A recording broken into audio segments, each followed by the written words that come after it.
Hi everyone, Tim Barry here again on another issue that just came up recently with a self-directed 401k.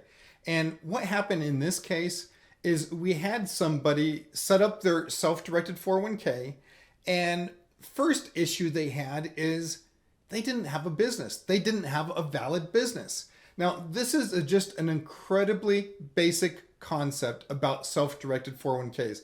The first sentence of section 401 of the tax code, and that's where they get the 401 from 401ks from, but the first sentence of section 401 says it's a plan, a trust, established by an employer for the benefit of their employees. If there is no employer, we can't have a valid 401k plan. So first big issue, people.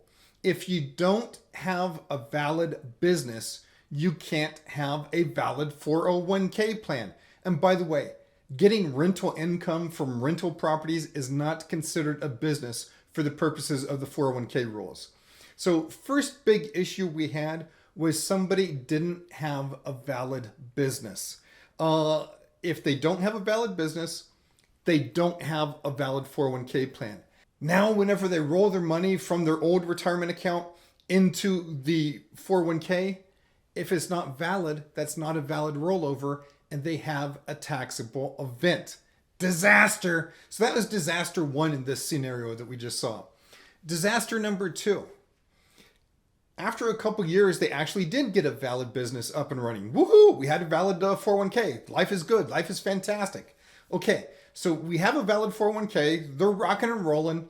And then what they decide to do is they decide to move their spouse's money. Their spouse was retiring, and they decide to move their spouse's retirement money into this 401k. Okay, cool. That's allowable. You're allowed to commingle husband and wife's assets inside the 401k so long as both parties are providing valid services.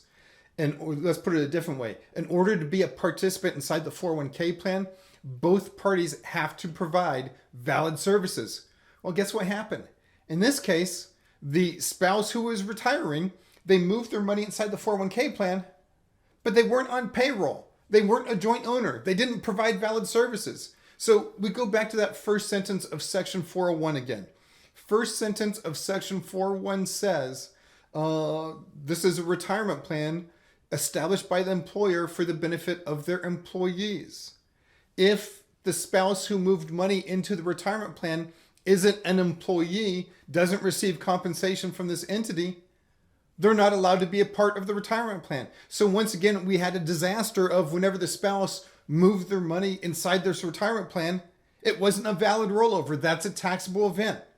So let me keep it incredibly simple. In order to move money inside of a self-directed 401k plan, or any 401k plan for that matter, in order to move money inside of one of those retirement plans, A, you have to have a valid business and rental income isn't good enough, and B, you have to provide valid services to that business, or anybody who's going to have their money inside this retirement plan have to provide valid services to the business. If you have any questions, shoot us an email, give us a call. More than happy to talk to you about it. Oh, and by the way, do me a big favor. My YouTube guru says I have to ask everybody to subscribe to my channel. So please subscribe to my channel if this is the sort of information you like, and leave some comments down below too as well. Thank you very much for your time.